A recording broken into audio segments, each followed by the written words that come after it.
नमस्कार दोस्तों, आपका स्वागत है हमारे YouTube चैनल पर। दोस्तों, आज की कहानी का नाम है हाय मैया मुझे मार डालोगे क्या। मेरा नाम सचिन गौतम फिर हाजिर हूँ एक बहुत शानदार कहानी के साथ। बहुत समय पहले की बात है, मैं अपनी बुआ के गांव आया हुआ था। क्योंकि मैं अपनी बुआ के गांव में पहली बार आया था, इसलिए मैं उस गांव में घूमने गया और बहुत अच्छा लगा। फिर हम घूम घाम कर घर आ गए। फिर हम सबने मिलकर खाना खाया। खाने में शाही पनीर बनाया था बुआ ने। उसी गांव में बुआ के घर के पड़ोस में एक आंटी रहती थी। वो देखने में बहुत सुंदर लगती थी और उनकी आयु 40 वर्ष थी। आंटी जी हमारे घर कुछ काम के लिए आई थी। वह मुझे देखकर बोली, सुधा तुम्हारे घर में कौन मेहमान है। बुआ ने बताया कि मेरा भतीजा है। आंटी मुझसे कहती हैं, बेटा हमारे घर भी आ जाना। बेटा मैंने कहा ठीक है आंटी। मैं अगले दिन आंटी के घर पहुंच गया और आंटी को गुड मॉर्निंग बोला। फिर आंटी मेरे लिए चाय बना कर ले आई।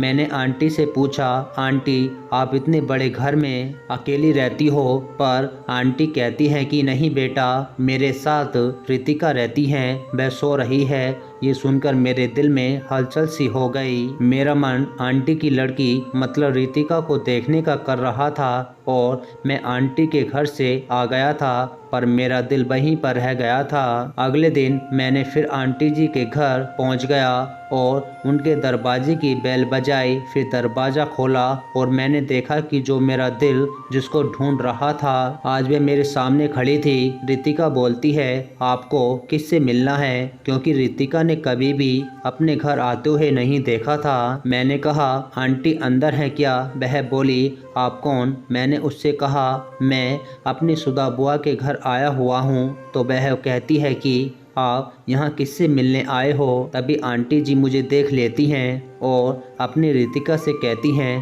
बेटा ये अपना मेहमान है। फिर हम सब ने चाय पी और मुझे रितिका इतनी सुंदर लग रही थी, मानो ऐसा लग रहा था जैसे चांद नीचे आ गया हो। मैंने रितिका से बात की और उससे पूछा, आप क्या करती हो। मुझे उसकी हर एक बात इतनी प्यारी लग रही थी। फिर मैं रितिका से रोज मिलने लगा, उसके घर जाता था। रितिका मुझे इतनी पसंद थी कि अभी शादी कर लूं। एक दिन मैंने रितिका को उसके घर जाकर उसको प्रपोज करना चाहा, पर ऐसा नहीं हुआ। मैं वहां से डरकर अपने घर आ गया। समय अपनी गति से चल रहा था। रितिका मुझे प्यार करने लगी। एक दिन रितिका ने खुद मुझे प्रपोज किया।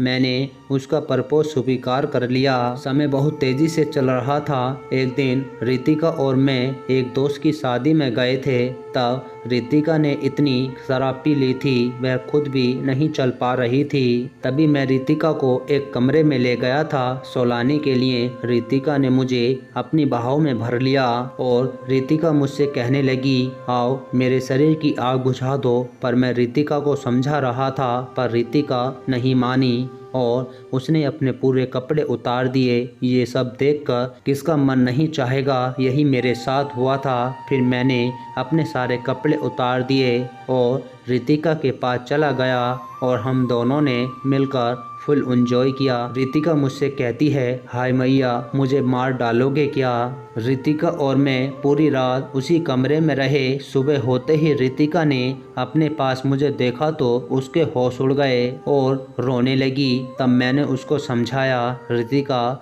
इसमें मेरी कोई भी गलती नहीं है। रितिका रोते रोते मेरे गले से लग गई और कहने लगी, हाय राम मेरा सब कुछ लुट गया। तभी मैंने रितिका से कहा, मैं आपसे शादी करना चाहता हूँ और हम दोनों ने शादी कर ली। तो दोस्तों, आपको हमारी कहानी पसंद आई हो तो प्लीज़ लाइक और कमेंट और सब्सक्राइब करना ना भूलना।